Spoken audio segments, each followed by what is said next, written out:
യോഗത്തിന് അധ്യക്ഷ പദവി ലംഘിച്ചുകൊണ്ടിരിക്കുന്ന ആദരണീയനായ കർത്താവിൻ്റെ ദാസൻ പാസ്റ്റർ കെ.എം. ജോർജ് അവറുകൾ, മനോഹരമായ ഗാനങ്ങൾ ആലപിക്കുന്ന നമ്മുടെ തന്നെ കുഞ്ഞുങ്ങൾ, കടന്നു വന്ന എല്ലാ പ്രിയപ്പെട്ടവർക്കും യേശുക്രിസ്തുവിൻ്റെ നിസ്തുല നാമത്തിൽ എൻ്റെ സ്നേഹവന്ദനം. ഇരമ്യാ പ്രവചനം 5-ാം അധ്യായം 30-31 വാക്യങ്ങൾ പ്രാരംഭത്തിലൊന്ന് വായിച്ച് കേൾക്കാം. ഇരമ്യാ പ്രവചനം 5-ാം അധ്യായം 30-31 വാക്യം.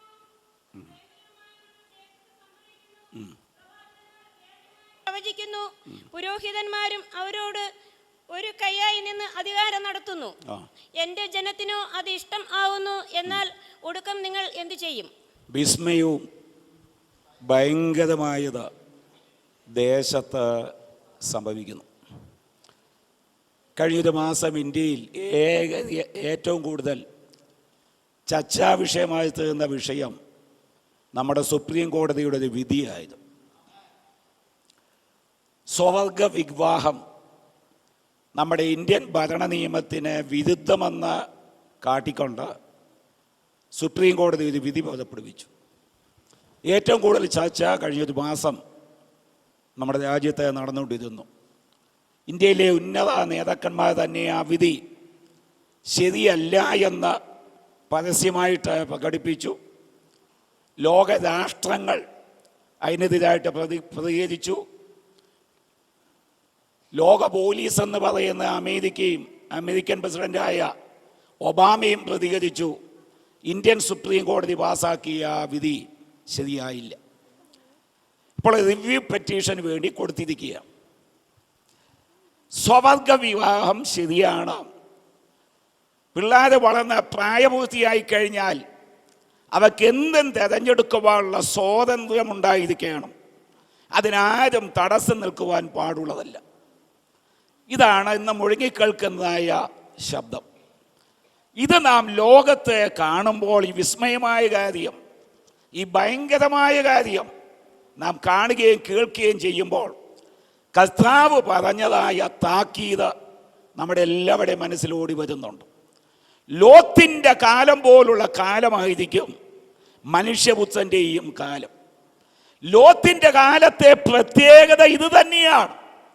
ഇങ്ങനൊരു സ്ഥിതിവിശേഷം നമ്മുടെ രാജ്യത്ത് കടന്നു വരുമ്പോൾ ഒരു കാര്യം നമുക്ക് സ്പഷ്ടമുണ്ട്: നമ്മുടെ കർത്താവിൻ്റെ വരവ്, മനുഷ്യപുത്രൻ്റെ കാലൊച്ച ഇങ്ങടുത്തേൽ എത്തിക്കഴിഞ്ഞു എന്നുള്ളതാണ് ഈ സംഭവങ്ങൾ വെളിപ്പെടുത്തുമ്പോൾ നമ്മുടെ തലകളെ ഉയർത്തി വീണ്ടെടുപ്പിന് വേണ്ടി നമ്മൾ ഒരുങ്ങി കാത്തിരിക്കുകയാണ്.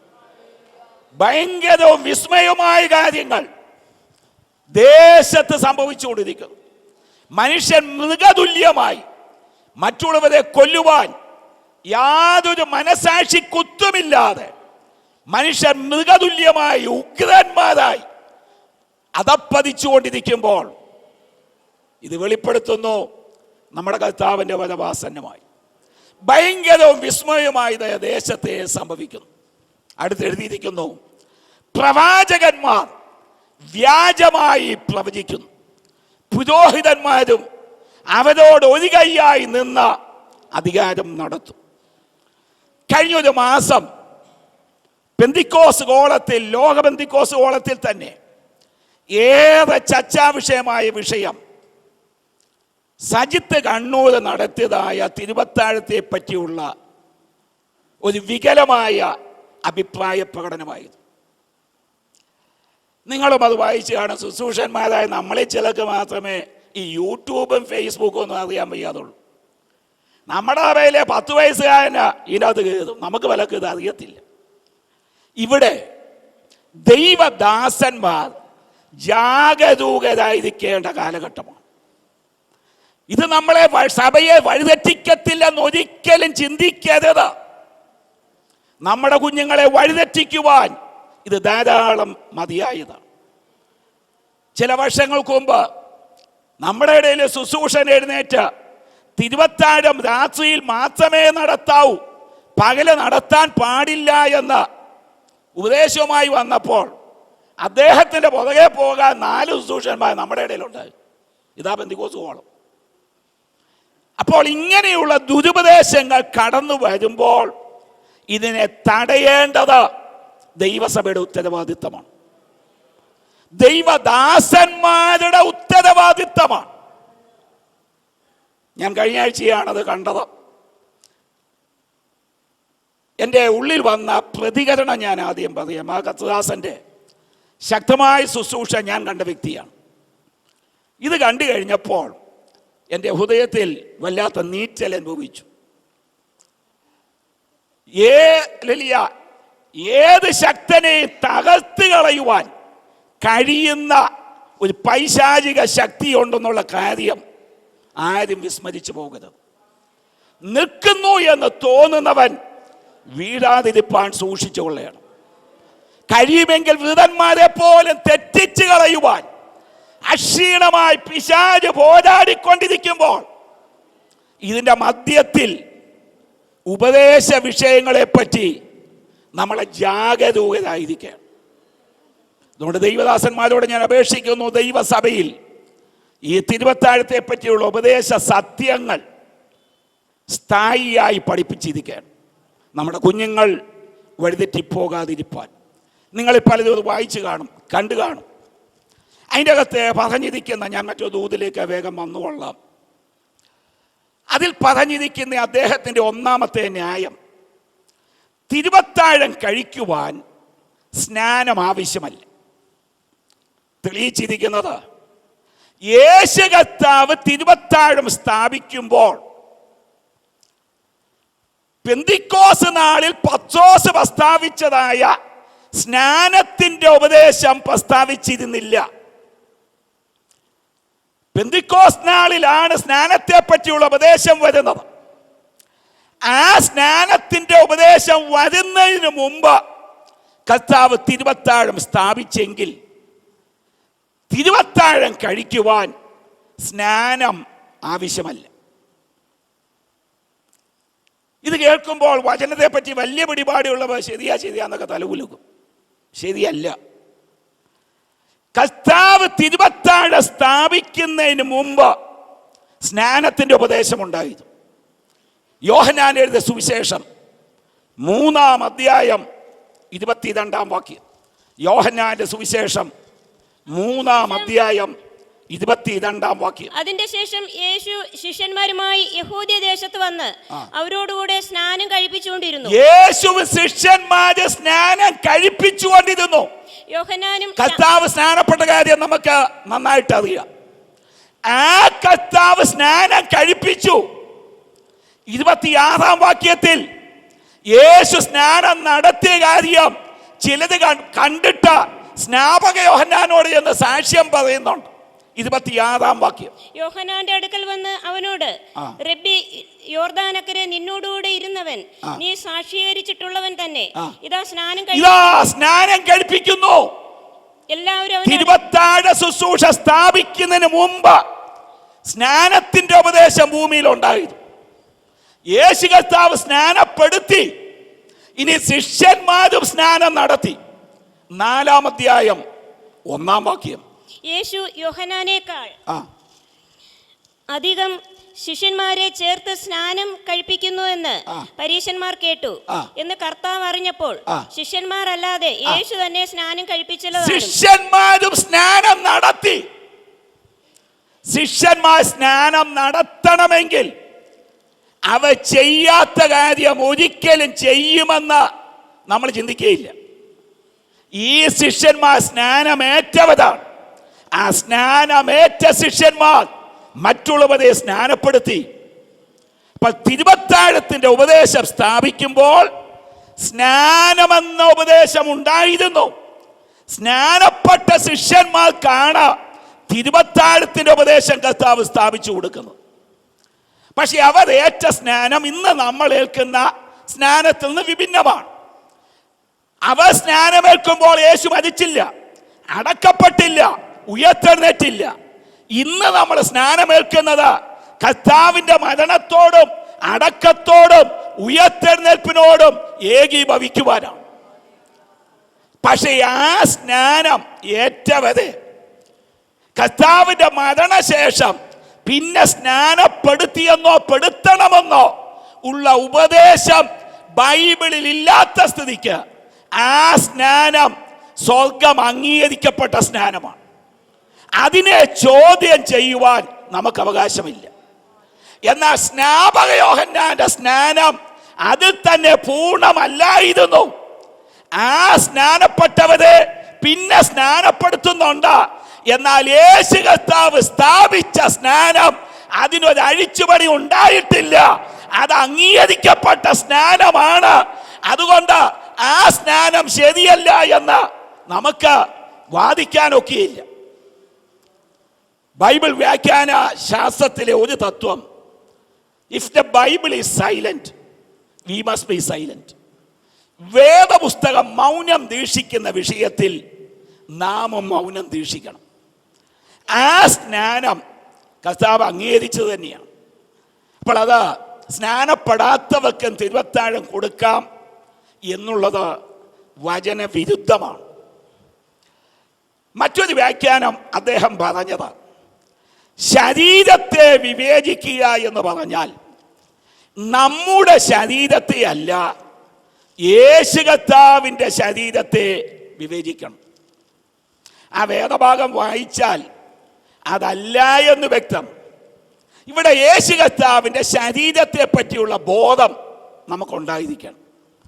യേശു കർത്താവിന് 3 ശരീരങ്ങളാണ് ഉണ്ടായിരുന്നത്. ഒന്ന്, അവൻ്റെ പേഴ്സണൽ ബോഡി, ആളത്വ ശരീരം. റോമാലേഖനം 8-ാം അധ്യായം 3-ാം വാക്യം, പാപത്തിന് ജഡത്തിൽ ശിക്ഷ വിധിച്ചു. അവിടെ പറഞ്ഞിരിക്കുന്ന ജഡമെന്ന് പറയുന്നത്, ആ ബോഡി എന്ന് പറയുന്നത് യേശു കർത്താവിൻ്റെ പേഴ്സണൽ ബോഡി, ആളത്വ ശരീരമാണ്. എനിക്കും നിങ്ങൾക്കും ഉള്ളതുപോലെ ഒരു ശരീരം യേശു കർത്താവിനുണ്ടായിരുന്നു. ആ ശരീരത്തിലാണ് നമ്മുടെ പാപങ്ങൾ വഹിച്ചുകൊണ്ട് കർത്താവ് ക്രൂശിൽ പരമയാഗമായത്. അവൻ്റെ ആളത്വ ശരീരം, അവൻ്റെ മിസ്റ്റിക്കൽ ബോഡി, മാർമിക ശരീരം. എഫേസ് ലേഖനം 1-ാം അധ്യായം 23-ാം വാക്യം അവൻ്റെ ശരീരമായ സഭയ്ക്ക് കൊടുത്തിരിക്കുന്നു. അവൻ്റെ ശരീരമെന്നവിടെ പറഞ്ഞിരിക്കുന്നത് മാർമിക ശരീരമായ സഭയുടെ കാര്യമാണ്. ഇനിയും യേശു കർത്താവിൻ്റെ 3-ാമത്തെ ശരീരം അവൻ്റെ സിംബോളിക് ബോഡി അല്ലെങ്കിൽ അടയാള ശരീരം. മത്തായി സുവിശേഷം 26-ാം അധ്യായം 26-ാം വാക്യത്തിൽ അപ്പമെടുത്ത് വാഴ്ത്തി ശിഷ്യന്മാർക്ക് കൊടുത്തിട്ട് പറഞ്ഞു, വാങ്ങി ഭക്ഷിപ്പീൻ, ഇതെന്റെ ശരീരം. അവിടെ പറഞ്ഞിരിക്കുന്ന ആ ശരീരം അവൻ്റെ സിംബോളിക് ബോഡിയാണ്, അവൻ്റെ അടയാള ശരീരമാണ്. തിരുവത്താഴത്തിൽ ശരീരത്തെ വിവേചിക്കുക എന്ന് പറഞ്ഞാൽ, ഒന്ന്, സഭയാം ശരീരമാകുന്ന നമ്മളെ വിവേചിക്കണം. കർത്താവ് ശിരസ്സും നാം അവൻ്റെ ശരീരത്തിലെ അവയവങ്ങളുമാണ്. ഇതിലെ കൈനീട്ടുവാൻ എൻ്റെ കരങ്ങൾ വിശുദ്ധമോ എന്ന് സ്വയം ശോധന ചെയ്തിട്ട് വേണം ഈ തിരുവത്താഴത്തിലേക്ക് കരം നീട്ടുവാൻ. 2, യേശു കർത്താവിൻ്റെ ശരീരത്തെ വിവേചിക്കണം. യേശു കർത്താവ് നമുക്ക് വേണ്ടി പരമയാഗമായി തീർന്നത്, അവൻ്റെ തങ്കത്തിരുമേനി നുറുങ്ങപ്പെട്ടത്, ഈ സ്മരണയോടുകൂടി വേണം നാം തിരുവത്താഴത്തിലെ മേശയിലേക്ക് കരം നീട്ടുവാൻ. 3, അവൻ്റെ സഭയാം ശരീരത്തെ അതും കൂടെ വിവേചിക്കണം. അദ്ദേഹം സ്ഥാപിച്ചത് മറ്റുള്ളവരെ തിരുവത്താഴത്തിൽ നിന്ന് മാറ്റി നിർത്തുവാൻ ഒരു ശുശ്രൂഷകനും അവകാശമില്ലെന്ന്. അതും ഏറ്റവും തെറ്റായ പ്രസ്താവനയാണ്. ശുശ്രൂഷകന് തിരുവത്താഴത്തിൽ ഇരിക്കുന്ന വിശ്വാസികളെ മാറ്റി നിർത്തുവാൻ അനുവാദമില്ലെന്ന്. 1-ാമത്തെ തിരുവത്താഴം കർത്താവ് സ്ഥാപിക്കുമ്പോൾ ആദ്യം പെസഹായാണ് നടത്തിയത്. ആ പെസഹ നടത്തുമ്പോൾ വരുവാനുള്ള മിശിഹയ്ക്ക് വേണ്ടി എന്ന് പറഞ്ഞ മാറ്റിവെക്കുന്ന അപ്പമുണ്ട്. ആ പെസഹായുടെ അപ്പക്കഷ്ണമാണ് യൂദായ്ക്ക് കൊടുത്തത്. യൂദായ്ക്ക് പെസഹായുടെ അപ്പക്കഷ്ണം കൊടുത്തു. പെസഹായിലെ പ്രമാണം നമുക്കറിയാം, അപ്പം ചാറ്റിൽ മുക്കി കഴിക്കുന്നതാണ് പെസഹ. തിരുവത്താഴത്തിൽ അപ്പം വേറെ വാഴ്ത്തി കൊടുക്കണം, പാനപാത്രം പിന്നെ വാഴ്ത്തി കൊടുക്കണം.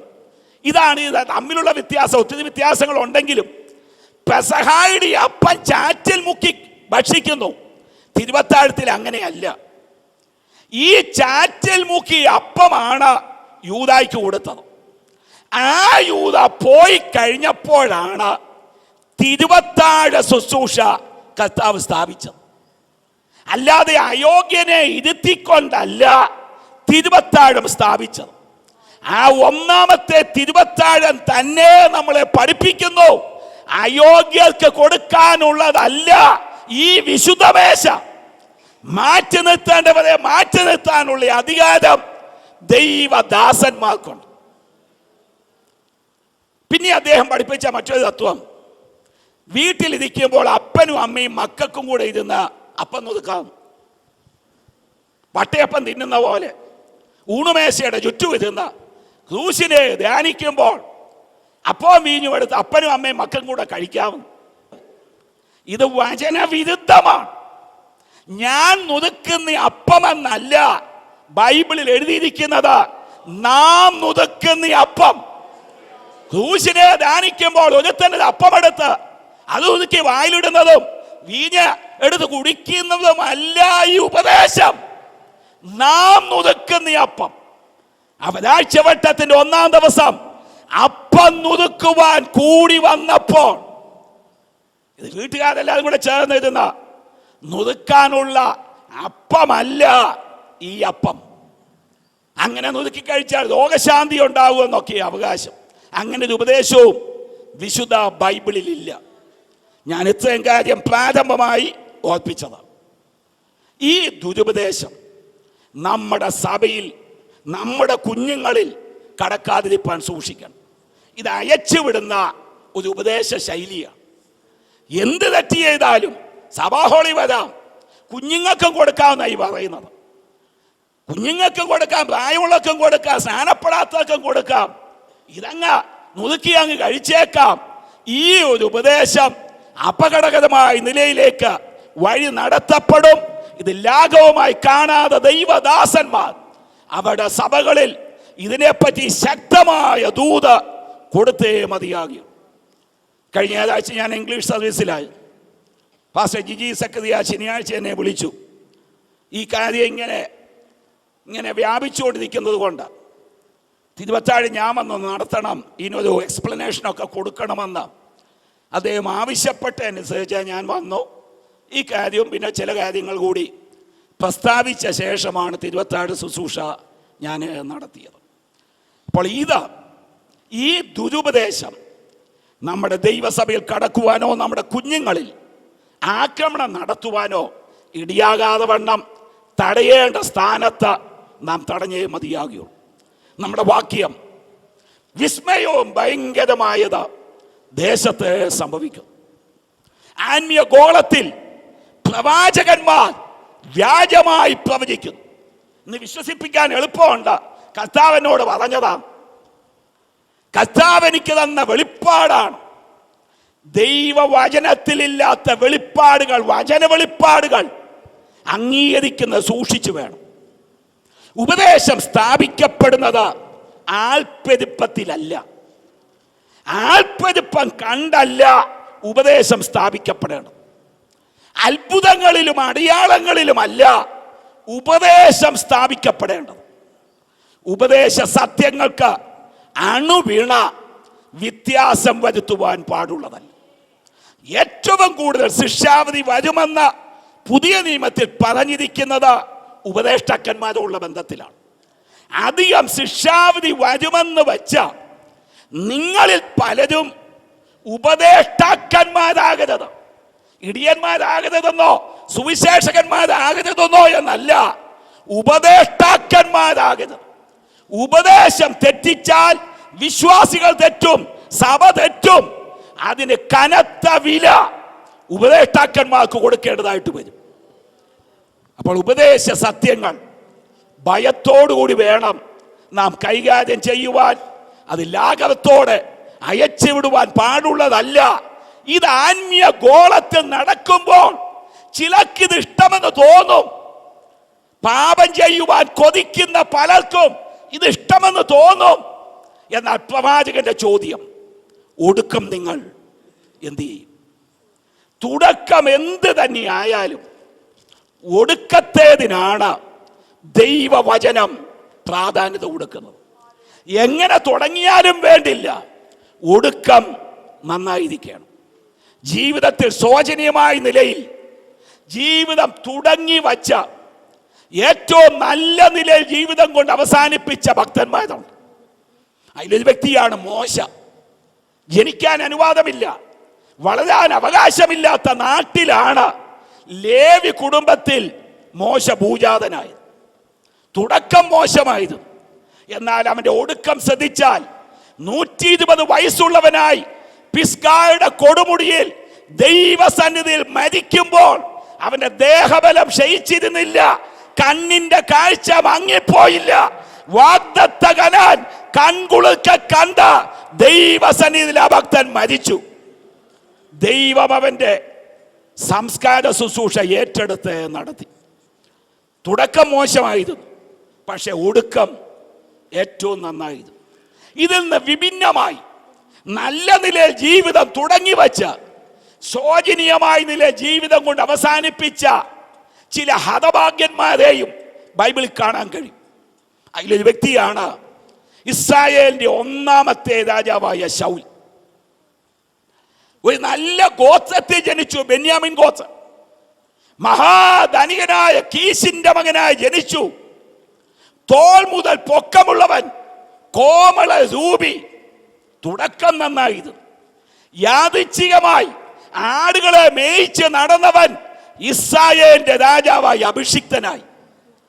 ഇവനെ രാജകൊട്ടാരത്തിൽ കൊണ്ടിരുത്തുമ്പോൾ ജനം പാട്ടുപാടി, രാജാവേ ജയ ജയ. ഒരു പാട്ടോടുകൂടി അവനെ സിംഹാസനത്തിൽ കൊണ്ടിരുത്തി. ശൗമേൽ പ്രവാചകൻ യഹോവയുടെ ന്യായപ്രമാണം എഴുതി അവനെ വായിച്ചു കേൾപ്പിച്ചു. എന്നിട്ട് അത് രാജസന്നിധി തന്നെ വച്ചു. ഞാൻ മറന്നുപോയി എന്ന് പറഞ്ഞ ഈ കൽപ്പന നീ ലംഘിക്കാൻ പാടില്ല. കൂടെ എടുത്ത് വായിക്കണം. ഇത് എഴുതി വെച്ചെന്ന് അവിടെ എഴുതിക്കുന്നത്. എഴുതി അവന്റെ കയ്യിൽ കൊടുത്തു. നല്ല തുടക്കം അവന്റെ ജീവിതത്തിലുണ്ടായി. എന്നാൽ അവന്റെ ഒടുക്കം ഒരു വിലാപഗീതത്തോടുകൂടി അവസാനിച്ചു. ഗിൽബോവ പർവ്വതത്തിൽ ആ ശക്തൻ പട്ടികിടക്കുമ്പോൾ ഇസ്രായേലിന്റെ മധുരകാരകനായ ദാവീദ് പാടി, വീരന്മാർ യുദ്ധമധ്യേ പട്ടുപോയതെങ്ങനെ, യുദ്ധായുധങ്ങൾ എങ്ങനെ ഇവിടെ നശിച്ചുപോയി. 2 ചോദ്യങ്ങൾ ആ ധനുഗീതത്തിലുണ്ട്. ഒന്നാമത്തെ ചോദ്യം, യുദ്ധമധ്യേ വീരന്മാർ പട്ടുപോയതെങ്ങനെ. എങ്ങനെയുള്ള വീരന്മാർ? സിംഹത്തേക്കാൾ വേഗവാന്മാർ. ഈ വീരന്മാരാണ് ശൗലും യോനാഥാ പർവ്വതത്തിൽ കിടക്കുന്നു. രണ്ടാമത്തെ ചോദ്യം, യുദ്ധമധ്യേ യുദ്ധായുധങ്ങൾ നശിച്ചു പോയതെങ്ങനെ. എങ്ങനെയുള്ള യുദ്ധായുധങ്ങൾ? മലയാളം തർജ്ജിമയിൽ ഒരു തർജ്ജിമ പെശകുണ്ട്. ശൗലിന്റെ തൈലാഭിഷേകം ഇല്ലാത്ത പരിച എന്നാ മലയാളത്തിൽ എഴുതിയിരിക്കുന്നത്. ഇംഗ്ലീഷിൽ അങ്ങനല്ല. ആസ് ദോ എന്ന 2 വാക്കുകൾ കൂടിയുണ്ട്. തൈലാഭിഷേകം ഇല്ലാത്ത പരിച എന്ന പോലെ ഈ ആയുധങ്ങൾ എങ്ങനെ നശിച്ചെന്നാണ്. അപ്പോൾ ശൗലിന്റെ പരിച, അവന്റെ ആയുധം തൈലാഭിഷേകം ഇല്ലാത്ത ആയുധമല്ല, തൈലാഭിഷേകം ഉള്ള ആയുധങ്ങളാണ്. പക്ഷേ നശിച്ചതോ തൈലാഭിഷേകം ഇല്ലാത്ത ആയുധങ്ങളെ പോലെ. ഈ 2 ചോദ്യങ്ങൾക്ക് ആ പാട്ടിൽ മറുപടിയില്ല. 2 ശമൂവേലിന്റെ പുസ്തകം 1-ാം അധ്യായത്തിലെ സംഭവമാണ് ഞാൻ ഉദ്ധരിക്കുന്നത്. ഈ 2 ചോദ്യങ്ങൾക്ക് ആ പാട്ടിൽ ഉത്തരമില്ല. എന്നാൽ ആ 2 ചോദ്യങ്ങളുടെയും ഉത്തരമാണ് അടുത്ത അധ്യായം 1-ാം വാക്യം. അനന്തരം ദാവീദ് യഹോവയോട് ആലോചന ചോദിച്ചു, ഞാൻ എവിടെ പോകണം? അപ്പോൾ യുദ്ധമധ്യേ വീരന്മാർ പട്ടുപോകാൻ കാരണം യഹോവയോട് ആലോചന ചോദിച്ചില്ല. ഇതെനിക്ക് സംഭവിക്കരുത്. അതുകൊണ്ട് ദാവീദ് ഓരോ ചുവടുവയ്പും യഹോവയോട് ആലോചന ചോദിച്ച് അവൻ്റെ ജീവിതകാലം മുന്നോട്ടേ നയിച്ചു. ഇപ്പം കാല സംഭവങ്ങൾ, കാലഗതികൾ, ലോകത്തിലും ആത്മീയ ഗോളത്തിൽ നടക്കുന്ന ഇന്നത്തെ സംഭവ വികാസങ്ങൾ, ഇത് നമ്മളെ കർത്താവിൻ്റെ വരവിന് വേണ്ടി ഉത്സാഹിപ്പിക്കുക മാത്രമല്ല, ദുരുപദേശങ്ങൾ ദൈവസഭയ്ക്കകത്ത് നമ്മുടെ സഭയിൽ കടക്കാതിരിപ്പാൻ ദൈവദാസന്മാർ ജാഗരൂകരായി ബോധവാന്മാരായി തടയിടേണ്ട സ്ഥാനത്ത് തടയിട്ട് കുഞ്ഞുങ്ങൾ വഴിതെറ്റിപ്പോകാൻ സാധ്യതയുണ്ട്. അവർക്ക് ബുദ്ധിപദേശം കൊടുത്ത് പ്രമാണത്തിൽ നിർത്തണം എന്നുള്ള ബുദ്ധിപദേശത്തോടു കൂടി ഞാൻ ആ ഭാഗം വിടുന്നു. 2 തിമോഥെയോസ് 4-ാം അധ്യായം 8 വരെയുള്ള വാക്യങ്ങൾ. 2 തിമോഥെയോസ് 4-ാം അധ്യായം 5 മുതൽ 8 വരെയുള്ള. നീയോ സകലത്തിലും നിർബന്ധനായിരിക്ക, കഷ്ടം സഹിക്ക, സുവിശേഷകന്റെ പ്രവൃത്തി ചെയ്യുക, നിന്റെ ശുശ്രൂഷ നിറപടിയായി നിവർത്തിക്ക. ഞാനോ ഇപ്പോൾ തന്നെ പാനീയയാഗമായി ഒഴിക്കപ്പെടുന്നു, എന്റെ നിര്യാണകാലവും അടുത്തിരിക്കുന്നു. ഞാൻ നല്ല പോർ പൊരുതു, ഓട്ടം തികച്ചു, വിശ്വാസം കാത്തു. ഇനി നീതിയുടെ കിരീടം എനിക്കായി വച്ചിരിക്കുന്നു. മതി. പൗലോസിന്റെ ഒടുവിലത്തെ ലേഖനമാണല്ലോ 2 തിമോഥെയോസിന്റെ ലേഖനം. ഇത് എഴുതി അവൻ രക്തസാക്ഷിയായി തീരുകയാണ്. താൻ എഴുതി അവസാനിപ്പിക്കുമ്പോൾ വിശ്വാസത്തിൽ തൻ്റെ നിജപുത്രനായ തിമോഥെയോസിനോട് പറയുന്ന ചില വാക്കുകളാണ് നമ്മളവിടെ വായിച്ചു കേട്ടത്. എന്നോടുള്ള ബന്ധത്തിൽ ഞാൻ പൂർത്തീകരിച്ച 4 കാര്യങ്ങൾ, നിന്നോടുള്ള ബന്ധത്തിൽ നീ തുടരേണ്ടതായ 4 കാര്യങ്ങൾ. ഇതാണ് ആ വാക്യങ്ങളിൽ നമ്മൾ വായിച്ചു കേട്ടത്. എന്നോടുള്ള ബന്ധത്തെ ഞാൻ പൂർത്തീകരിച്ച 4 കാര്യങ്ങൾ. 1, ഞാൻ നല്ല പോൽ പൊരുതു. 2, ഞാൻ ഓട്ടം തികച്ചു. 3, ഞാൻ വിശ്വാസം കാത്തു. 4, നീതിയുടെ കിരീടം എനിക്ക് നിശ്ചയമായിട്ട് ലഭിക്കും. എന്നാൽ നിന്നോടുള്ള ബന്ധത്തിൽ നീ തുടരേണ്ടതായ 4 കാര്യങ്ങളുണ്ട്. മരണത്തെ മുഖാമുഖം കണ്ടുകൊണ്ട് കിടക്കുന്ന പൗലോസ് പറഞ്ഞവസാനിപ്പിക്കുന്ന ഒടുവിലത്തെ വാക്കുകളാണ്, അല്ലെങ്കിൽ എഴുതി അവസാനിപ്പിക്കുന്ന ഒടുവിലത്തെ വാചകങ്ങളാണ്. ഞാൻ നല്ലപോലെ പൊരുതു, ഓട്ടം തികച്ചു, വിശ്വാസം കാത്തു, നീതിയുടെ കിരീടം എനിക്കായിട്ട് ഒരുങ്ങിയിട്ടുണ്ട്. പക്ഷേ നിന്നോടുള്ള ബന്ധത്തിൽ നീ തുടരേണ്ടതായ 4 കാര്യങ്ങളുണ്ട്. 1, നിർമ്മതനായിരിക്കണം. 2, കഷ്ടം സഹിക്കണം. 3, സുവിശേഷകന്റെ പ്രവൃത്തി ചെയ്യണം. 4, നിന്റെ ശുശ്രൂഷ നടപടിയായി ചെയ്യണം. അപ്പൊ പൗലോസ് അവസാനിപ്പിച്ച 4 കാര്യങ്ങൾ തിമോഥെയോസ് തുടരേണ്ടതായ 4 കാര്യങ്ങൾ. ആ ഈ തിമോഥെയോസ് തുടരേണ്ട 4 കാര്യങ്ങളില് രണ്ടാമത്തെ കാര്യത്തിൽ നിന്ന് മാത്രം ചില കാര്യങ്ങൾ ഓർപ്പിക്കുവാനാണ് ഞാൻ ദൈവകൃപയിൽ ശരണപ്പെട്ട് നിൽക്കുന്നത്. നിർമ്മതനായിരിക്കുക, ബി സോബർ എന്ന ഇംഗ്ലീഷിൽ ധാരാളം വാക്യങ്ങൾ അതിനുള്ള ബന്ധത്തിൽ വിശുദ്ധ ബൈബിളിലുണ്ട്. സുവിശേഷകന്റെ പ്രവൃത്തി ചെയ്യുക, അതിനെപ്പറ്റി ധാരാളം പ്രസംഗിക്കുവാൻ നമുക്ക് കഴിയും. നിന്റെ ശുശ്രൂഷ നടപടിയായി ചെയ്യുക, അതിനെപ്പറ്റി ധാരാളം നമുക്ക് ചിന്തിക്കാൻ ഉണ്ട് ബൈബിളിൽ. എന്നാൽ രണ്ടാമത്തെ വിഷയത്തിൽ നിന്ന് മാത്രം ചില കാര്യങ്ങൾ ഞാൻ ഓർപ്പിക്കുന്നു. കഷ്ടം സഹിക്കണം. കർത്താവിനോടുകൂടി വാഴുന്നതും കർത്താവിനോടുകൂടി തേജസ്കരിക്കപ്പെടുന്നതുമായതാണ് കഷ്ടം സഹിക്കുന്നവരാണ്. ഈ 2 തിമോഥെയോസിന്റെ ലേഖനം തന്നെ 2-ാം അധ്യായം 11-ാം വാക്യത്തിൽ സഹിക്കുന്നു എങ്കിൽ കൂടെ വാഴും. അപ്പോൾ കർത്താവിനോടൊപ്പം വാഴുന്നതായത് കർത്താവിന് വേണ്ടി കഷ്ടം സഹിക്കുന്നവർ. ഇനി തേജസ്കരിക്കപ്പെടുന്നതോ അതും കഷ്ടം സഹിക്കുന്നവരാണ്.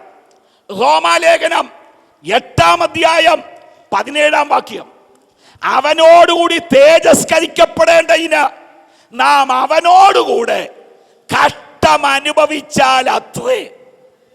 റോമാലേഖനം 8:17 അപ്പോൾ നാം മക്കളെങ്കിലോ അവകാശികളും ആകുന്നു, ദൈവത്തിന്റെ അവകാശികളും ക്രിസ്തുവിന് കൂട്ടവകാശികളും തന്നെ.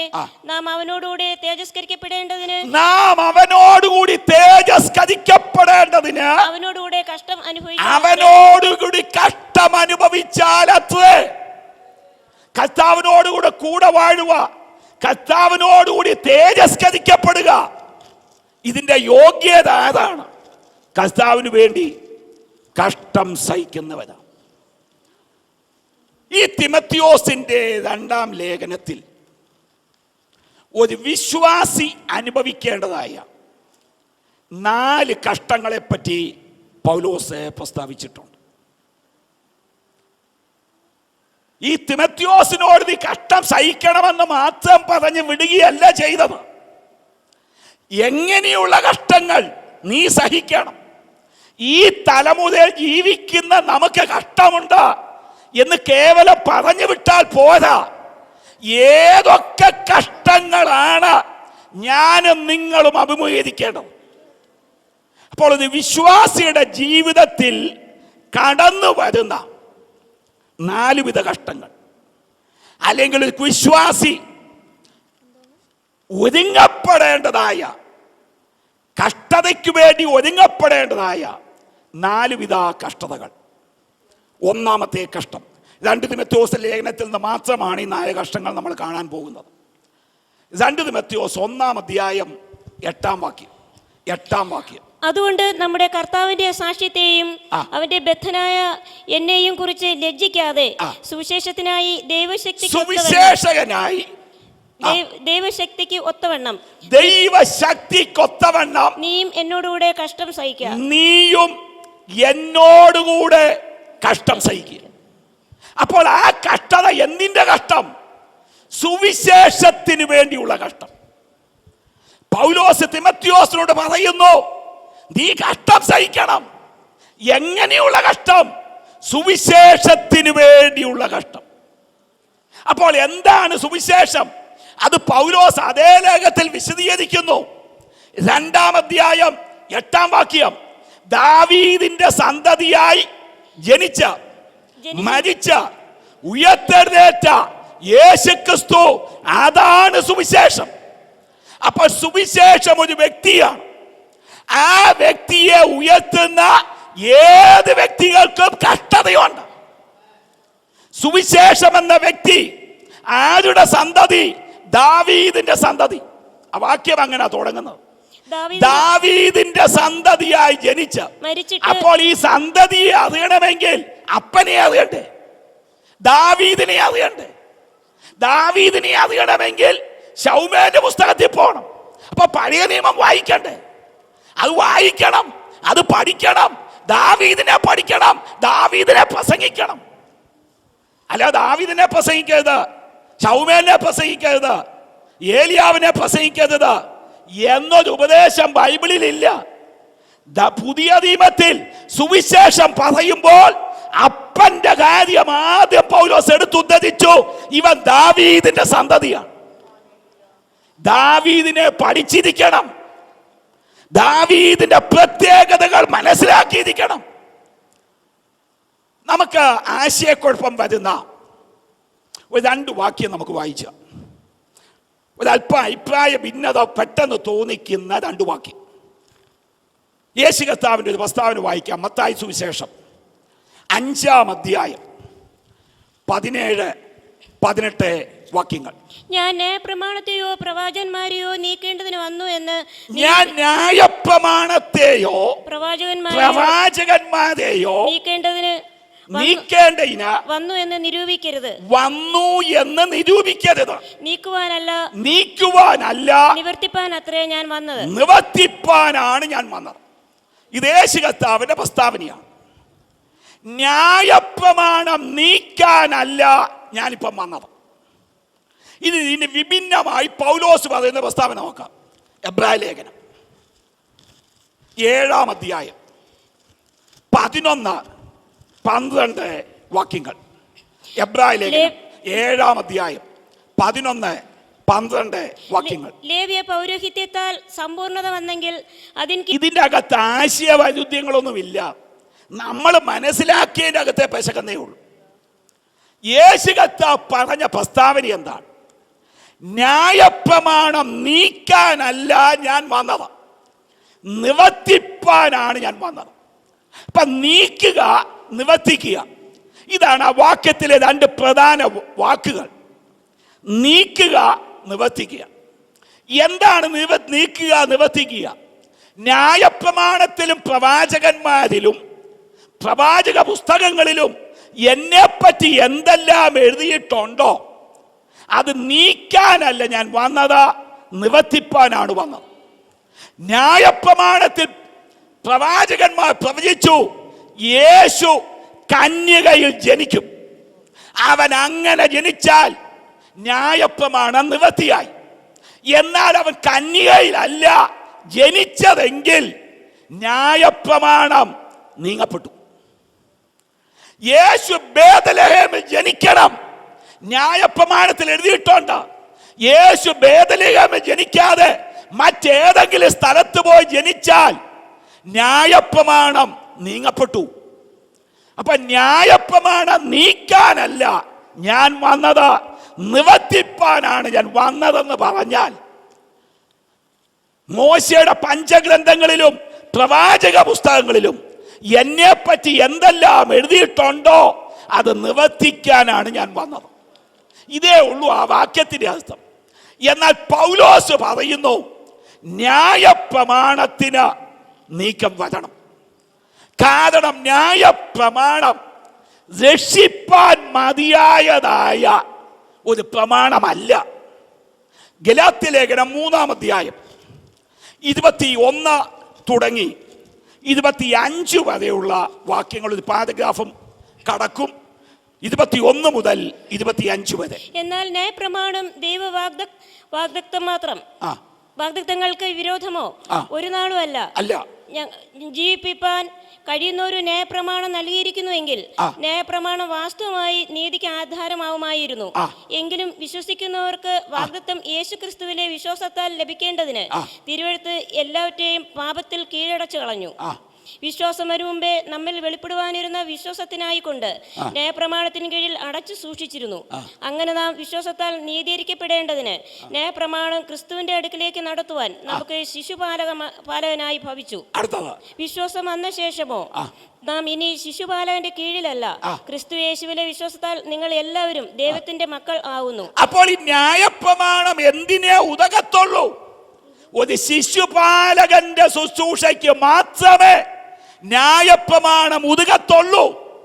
അത് നമ്മളെ ശ്രേഷ്ഠതയിലേക്ക് നയിക്കുവാൻ മതിയായതല്ല. ന്യായപ്രമാണം നീങ്ങി എന്ന് പറഞ്ഞാൽ ഈ ഗലാത്യ ലേഖനത്തിലെ പ്രതിപാദ്യ വിഷയം അതാണ്. ന്യായപ്രമാണം നീങ്ങിപ്പെട്ടു. അതിനാണ് പൗലോസ് പ്രാധാന്യത കൊടുത്ത് രേഖപ്പെടുത്തിയിരിക്കുന്നത്. ന്യായപ്രമാണം നീങ്ങി എന്ന് പറഞ്ഞാൽ പഴയ നിയമത്തിലെ 39 പുസ്തകങ്ങളെ എടുത്ത് കളഞ്ഞെന്നല്ല. പഴയ നിയമത്തിൽ പറഞ്ഞിരിക്കുന്ന നിയമസംഹിതകൾ നീങ്ങപ്പെട്ടു. ഓൾഡ് ലോ, പഴയ നിയമങ്ങൾ നീങ്ങപ്പെട്ടു എന്ന് പറഞ്ഞാൽ പശുവിന് കാളയും പോത്തിനെയും കൂടെ ഒന്നിച്ച് നില ഉഴുതാൻ പാടില്ല. ഇത് പഴയ നിയമത്തിലെ നിയമമാണ്. ഇത് നീങ്ങി. കാളയെ പോത്തിനെ പന്നിയെ പിടിച്ച് ഉഴാം, ഒരു കുഴപ്പമില്ല. പഴയ നിയമത്തിൽ പറയുന്നു ചെതുമ്പലില്ലാത്ത മത്സ്യം കഴിക്കാൻ പാടില്ല. ന്യായപ്രമാണ ലംഘനം. ആ നിയമം നീങ്ങി. ഇന്ന് എന്തിനെ വേണം നമുക്ക് കഴിക്കാം. ഒരു നിലത്ത് 2 വിധത്തിലുള്ള വിത്ത് പാകാൻ പാടില്ല. ഇന്ന് 2, 3, 4 വിത്ത് പാകാം. ഈ ലോസ് മാറ്റപ്പെട്ടു, ഈ നിയമങ്ങൾ മാറ്റപ്പെട്ടു എന്നേ അതിൻ്റെ അർത്ഥമുള്ളൂ. ഒന്നുകൂടെ തെളിച്ചു പറഞ്ഞാൽ മോശയ്ക്ക് കൊടുത്ത 10 കൽപ്പനകൾ നീങ്ങപ്പെട്ടു. അപ്പൊ ന്യായമായ ചോദ്യം, കൊല ചെയ്യാമോ? ഈ 10 കൽപ്പനയ്ക്ക് പകരം വേറെ കൽപ്പനകൾ പുതിയ നിയമത്തിൽ തന്നിട്ടുണ്ട്. എല്ലാ കൽപ്പനകൾക്കും തത്തുല്യമായി പുതിയ നിയമത്തിൽ കൽപ്പന തന്നിട്ടുണ്ട്. സഹോദരനെ നിസാര എന്ന് വിളിച്ചാൽ കൊലപാതകനായി, വ്യഭിചാരം ചെയ്യരുത്. പുതിയ നിയമത്തിൽ പറയുമ്പോൾ സ്ത്രീയെ മോഹിക്കാതെ നോക്കുന്നവൻ വ്യഭിചാരം ചെയ്തു. എല്ലാ കൽപ്പനകൾക്കും പുതിയ നിയമത്തിൽ കൽപ്പന തന്നിട്ടുണ്ട്. ഈ നിയമം മാറിയെന്നേ ഉള്ളൂ. അല്ല 39 പുസ്തകങ്ങൾ എടുത്ത് കളഞ്ഞ കഥയല്ല. പഴയ നിയമം പ്രസംഗിക്കണ്ട. ജനറൽ കൺവെൻഷൻ ഞാൻ കേട്ടു, സങ്കീർത്തനം പ്രസംഗിക്കണ്ട. മിശിഹൈക സങ്കീർത്തനങ്ങൾ വായിക്കണ്ടെന്നാണോ നിങ്ങൾ ഈ പറയുന്നത്? യേശുക്രിസ്തുവിന്റെ ക്രൂശ് മരണം മനോഹരമായി ചിത്രീകരിച്ചിരിക്കുന്ന സങ്കീർത്തനം 22-ാം സങ്കീർത്തനമാണ്. അത് വായിക്കണ്ടെന്നാണോ നിങ്ങൾ പറയുന്നതെന്ന് ചോദിച്ചു. അപ്പോൾ സങ്കീർത്തനവും വായിക്കണം, ദാവീദും വായിക്കണം, ശൗമേലും ഏലിയാവിനെ എല്ലാവരെയും വായിക്കണം. പിന്നെ എന്തിനാണ് തന്നിരിക്കുന്നത്? 1 കൊരിന്ത്യർ 10-ാം അധ്യായം 11-ാം വാക്യം. ഇത് ദൃഷ്ടാന്തമായിട്ട് അവർക്ക് സംഭവിച്ചു. ലോകാവസാനം വന്നെത്തിയിരിക്കുന്ന നമുക്ക് ബുദ്ധി ഉപദേശത്തിനായി എഴുതിയും ഇരിക്കുന്നു. അപ്പോൾ എന്തിനാണ് ഇത് എഴുതിയിരിക്കുന്നത്? തലേ വാക്യങ്ങൾ മോശയുടെ സംഭവമാണ്. ഇസ്രായേൽ മക്കൾ ചെങ്കടലിൽ കൂടെ പോയതാണ്. അപ്പോൾ മോശയും ചെങ്കടലും വേണ്ടേ? ഇതെല്ലാം വേണം. ഇത് നമുക്ക് തരുന്ന ബുദ്ധി ഉപദേശങ്ങളുണ്ട്. ഇപ്പൊ പഴയ നിയമത്തിലെ ഉപദേശങ്ങൾ അത് പാലിക്കാനുള്ളതല്ല. പ്രമാണങ്ങൾ, കൽപ്പനകൾ പാലിക്കാനുള്ളതല്ല, ബുദ്ധി ഉപദേശത്തിന് വേണ്ടിയുള്ളതാണ്. പഴയ നിയമത്തിലാണ് പ്രപഞ്ചത്തിന്റെ സൃഷ്ടിപ്പിനെ പറ്റി എഴുതിയിരിക്കുന്നത്. ഇത് മനസ്സിലാക്കണ്ടേ? ഇനി യേശുക്രിസ്തുവിന്റെ മടങ്ങി വരവിനെ പറ്റിയും പഴയ നിയമത്തിൽ പ്രവചനമുണ്ട്. ഇത് മനസ്സിലാക്കണ്ടേ? അതുകൊണ്ട് ന്യായപ്രമാണം നീങ്ങി എന്ന് പറഞ്ഞാൽ 39 പുസ്തകങ്ങൾ നീങ്ങിയ കഥയല്ല. അതവിടെ ഉണ്ട്. അത് നീങ്ങെങ്കിൽ പിന്നെ ഈ ബടാ പുസ്തകം പിടിച്ചോണ്ട് നമുക്ക് നടക്കേണ്ട കാര്യം എന്തോ? പുതിയ നിയമം കൊണ്ടുവരുന്ന നമ്മുടെ പാൻറ്റിന്റെ പോക്കറ്റിൽ കിടക്കും. സങ്കീർത്തനവും വേണ്ട. ഞാൻ കോട്ടയത്ത് ചെന്നപ്പോൾ ഒരു കൺവെൻഷന് പ്രസംഗിക്കാൻ ചെന്നപ്പോൾ എന്നെ ക്ഷണിച്ച സാധേ എൻ്റെ അടുത്തൊരു സഭയുണ്ട്. അവിടെ നിങ്ങളെപ്പോലുള്ള ശുശ്രൂഷയ്ക്ക് നിങ്ങളെ വിളിച്ചാൽ പഴയ നിയമത്തിലൊരു വാക്യം എടുത്ത് വായിക്കാൻ എഴുന്നേറ്റാൽ അവിടുത്തെ മൂപ്പൻ എഴുന്നേറ്റ് പറയും വായിക്കണമെന്ന് പറയും. പുതിയ നിയമത്തിൽ നിന്ന് പ്രസംഗിച്ചാൽ മതിയെന്ന്. പഴയ നിയമത്തിലെ വാക്യം കോട്ട് ചെയ്ത് ഒരു പ്രസംഗം തുടങ്ങാൻ പാടില്ല. ഈ പ്രമാണമൊക്കെ എവിടെ നിന്ന് കിട്ടി? അങ്ങനെയെങ്കിൽ 39 പുസ്തകം വേണ്ട, അങ്ങ് അറിഞ്ഞേക്കാം. പിന്നെ എന്തിനിങ്ങനെ ബടാ പുസ്തകം നമ്മളോട് നടക്കുന്നു? പഴയ നിയമം വേണം, പഴയ നിയമം പ്രസംഗിക്കണം. ഞാൻ വീണ്ടും ആവർത്തിക്കുന്നു, പഴയ നിയമത്തിലെ ഉപദേശമല്ല, കൽപ്പനകളല്ല നാം അനുകരിക്കേണ്ടത്, പുതിയ നിയമത്തിലെ കൽപ്പനകൾ. പിന്നെ പഴയ നിയമം നമ്മുടെ ബുദ്ധി ഉപദേശത്തിന് അത് നൽകുന്ന ബുദ്ധി ഉപദേശമുണ്ട്. പഴയ നിയമത്തിലെ ഗോലിയാത്ത് പുതിയ നിയമത്തിലെ പിശാചായി പരിണമിക്കുന്നു. ഈ ബുദ്ധി ഉപദേശം നമ്മൾ ഉൾക്കൊണ്ടിരിക്കണം. ഞാൻ മടങ്ങി വരുന്നു. സുവിശേഷത്തിനു വേണ്ടിയുള്ള കഷ്ടം. ഈ പൗലോസ് തിമത്തിയോസിനോട് പറയുമ്പോൾ ആ 4-ാം അധ്യായം 5-ാം വാക്യത്തിൽ സുവിശേഷകന്റെ പ്രവൃത്തി ചെയ്യണം, നിർമ്മതനായിരിക്കണം, കഷ്ടം സഹിക്കണം, സുവിശേഷകന്റെ പ്രവൃത്തി ചെയ്യണം. അങ്ങനെയെങ്കിൽ സുവിശേഷകന്റെ പ്രവൃത്തി എന്താണ്? സുവിശേഷം അറിയിക്കുന്നത് തന്നെയാണ് സുവിശേഷകന്റെ പ്രവൃത്തി. ഇതല്ലാതെ മറ്റൊരു പ്രവൃത്തി ഇല്ല. ഞങ്ങൾ ബൈബിൾ സ്കൂളുകളിലും കോളേജുകളിലും ഈ ഇവാഞ്ചലിസം ക്ലാസ് എടുക്കുമ്പോൾ, സുവിശേഷീകരണത്തെ പറ്റി ക്ലാസ്സുകൾ എടുക്കുമ്പോൾ, ഇന്നത്തെ ആധുനിക ലോകത്തിൽ ചെയ്യുന്ന 5 വിധത്തിലുള്ള സുവിശേഷീകരണ 7 വിധത്തിലുള്ള സുവിശേഷീകരണ പ്രവർത്തനങ്ങൾ ഉണ്ടെന്ന് പഠിപ്പിക്കാറുണ്ട്. അതിൻ്റെ പേര് മാത്രമേ ഞാൻ പറഞ്ഞു വിട്ടേക്കാം. ഈ ആധുനിക ലോകത്തിൽ ചെയ്യുന്ന 7 വിധത്തിലുള്ള സുവിശേഷീകരണ പ്രവർത്തനങ്ങളുണ്ട്. 1, പേഴ്സണൽ ഇവാഞ്ചലിസം, വ്യക്തിഗത സുവിശേഷീകരണം. വ്യക്തികളെ കണ്ട വ്യക്തികളോട് സുവിശേഷം പറയുന്നതായ കാര്യമാണ് ആ പേഴ്സണൽ ഇവാഞ്ചലിസം. 2, crusade evangelism. ഇവിടെ നടക്കുന്നത് അതാണ്. സംഘടിതമായ സുവിശേഷീകരണ പ്രവർത്തനങ്ങൾ, കൺവെൻഷനുകൾ, ഗോസ്പൽ മീറ്റിങ്ങുകൾ, ക്രൂസേഡുകൾ. ഇതെല്ലാം ക്രൂസേഡ് ഇവാഞ്ചലിസിൽ പെടുന്നതാണ്. ഇനി 3, മീഡിയ ഇവാഞ്ചലിസം. മീഡിയകളിൽ കൂടി സുവിശേഷം പ്രചരിപ്പിക്കുക. ടെലിവിഷനുണ്ട്, അതുപോലെ തന്നെ ടി വി, റേഡിയോ, ട്രാക്ടർ, ഇതെല്ലാം മീഡിയ ഇവാഞ്ചലിസമാണ്. കർത്താവിൻ്റെ സുവിശേഷം പ്രഘോഷിപ്പിക്കുവാൻ ഈ ആധുനിക ലോകത്ത് ഒത്തിരി മീഡിയകളുണ്ട്. അതിലൂടെയെല്ലാം സുവിശേഷം വ്യാപിച്ചുകൊണ്ടിരിക്കുന്നു. ഇനി 4-മത്തെ സുവിശേഷീകരണം സാച്ചുറേഷൻ ഇവാഞ്ചലിസം, പരിപൂരിത സുവിശേഷീകരണം. അതിന് ആധാരമായി എടുക്കുന്ന വാക്യം തന്നെ അപ്പോസ്തലപ്രവൃത്തിയുടെ പുസ്തകം 5:28. നിങ്ങൾ യെരൂശലേമിനെ നിങ്ങളുടെ സുവിശേഷം കൊണ്ട് നിറച്ചിരിക്കുന്നു. ഇതാണ് ആ സുവിശേഷീകരണ പ്രക്രിയയ്ക്ക് ആധാരമായി എടുത്തിരിക്കുന്നത്. ഒരു പട്ടണത്തെ സുവിശേഷം കൊണ്ട് നിറയ്ക്കുക, സാച്ചുറേഷൻ ഇവാഞ്ചലിസം. എവിടെയോ ക്രൂസേഡുകാർ ചെയ്യുന്നത് അതൊക്കെയാണ്. ബ്ലസ് കണ്ണൂർ, ബ്ലസ് കൊല്ലം, ഒരു സിറ്റി എടുത്തു, ഇല്ല ഒരു ഗ്രാമം എടുത്ത് അവിടെ സുവിശേഷം കൊണ്ട് അങ്ങ് നിറയ്ക്കുക. അത് വചനം അനുവദിച്ചിട്ടുള്ള കാര്യമാണ്. ഇനി 5, super aggressive evangelism. Super aggressive evangelism, തീവ്ര സുവിശേഷീകരണം എന്ന് പറയും. സുവിശേഷം ചെന്നെത്താൻ കഴിയാത്ത കമ്മ്യൂണിസ്റ്റ് രാജ്യങ്ങളുണ്ട്, മുസ്ലിം രാജ്യങ്ങളുണ്ട്. സുവിശേഷത്തിന് ഒത്തും കടന്നെല്ലാൻ കഴിയാത്ത മുസ്ലിം രാജ്യമാണ് സുഡാൻ. സുവിശേഷത്തിന് പ്രവേശനമില്ല.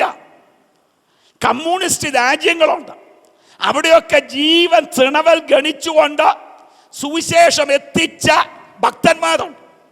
റിച്ചാർഡ് ഉംബ്രാൻ അതിലൊരു ഭക്തനാണ്. റൂമേനിയയുടെ സുവിശേഷം വ്യാപിക്കുവാൻ ജീവൻ അർപ്പിച്ച ഭക്തനായിരുന്നു റിച്ചാർഡ് ഉംബ്രാൻ.